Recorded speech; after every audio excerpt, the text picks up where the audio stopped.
Let's wait for the question, Counsel. I think I know where Counsel is leading to. Thank you, Your Attorney Honor. Christine, go Okay, to your question. so Section 34B refers to the deductibility of expenses under the tax code. If you can recall that. Apo. Yes, okay. Now we make our objection, Your Honor. Is that your question? Wala pa. I think she's No, laying you the said- basis for her Wala pa ho. question, I'm Counsel. laying the basis ho. Okay. So, What is the question? wait lang ho. In fact, Section 34B, yung binasa natin. Patience is a virtue, Counsel. Yan. Let's give her In some. fact, Section Let her lay the 34B predicate. B of the NIRC considers other adequate records to support the deductibility of expenses, di ba ho? Tingnan nyo, kung titingnan nyo lang o base lang ho sa tax code. Is that already the question? No, Your asked Honor? and answered, Counsel. Move to your point. What is... Yes. Yung ano ho yung sagot? Paulit po yung tanong. Pwede Okay, pong based ho pakiulit. dyan sa sinite ho natin na provision ng tax code, okay, Section 34B considers adequate records as sufficient support for the deductibility of expenses or business expenses under the tax code. What Base is- po dyan. Base po dyan, okay. Document is the best evidence, Your Honor. Yes, Counsel. Let her proceed, Counsel. Thank you, Your Honor. It does not require an invoice. Nakalagay ho dyan, invoice. Dapat mag-submit ho tayo ng invoice. Again, may I object now? Is that a question already, or Yes, should that's I a wait for question, your Honor. question? That's a Okay. question. That's your question. Your Honor. Nakalagay ho ba dyan na requirement na dapat may invoice para magiging deductible yung expense? Nakalagay po such as Your official. Honor, please. Hindi, Attorney Lorna, yes. What is your objection? This is immaterial, irrelevant, beyond the scope. This is the National Internal Revenue Code for taxpayers.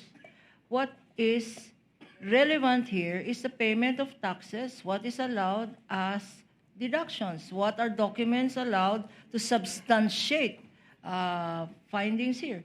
It refers to gross income, Your Honor.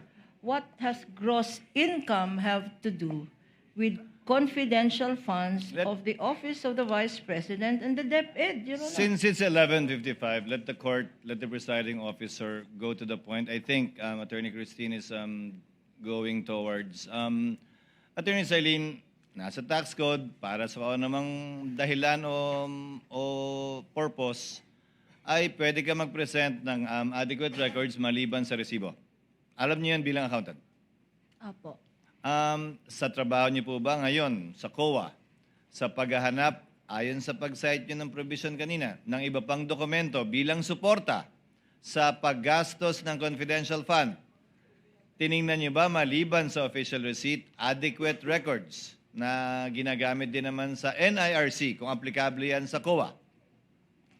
Pwede pong pakiulit yung tanong. Applicable din ba ang adequate records maliban sa resibo sa COA at hindi lamang dito sa NIRC bilang accountant? Kaya nga siguro required na accountant kayong lahat o abogado, hindi ba? Opo. So pwedeng adequate records. Opo, na maa-ascertain namin kung talagang nagamit to for confidential expenses. Pwede kayo magbigay ng isang ehemplo ng adequate record maliban sa resibo, maliban sa OR. Anong isang ehemplo ng adequate record base sa karanasan nyo sa ibang national government agencies na nag-liquidate ng confidential at intelligence funds?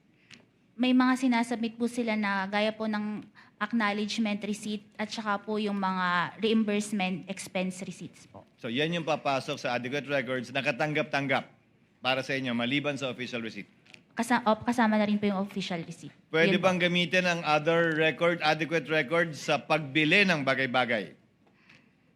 Opo, pwede po. So tables, chairs, pwedeng adequate records at hindi kailangan official receipt sa lahat ng panon. Depende sa kalagayan at sitwasyon.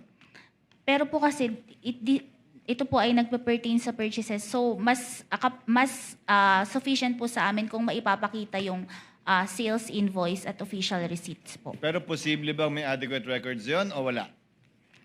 Posible bang may iba pang records sa karanasan nyo sa ibang agencies na gumagamit ng intelligence at confidential funds?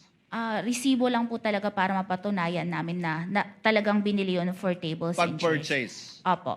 hindi pag-reward, hindi pag-information. Opo, pwede po yung acknowledgement receipts doon. At yun ang papasok sa adequate records. Opo, tama po. Okay.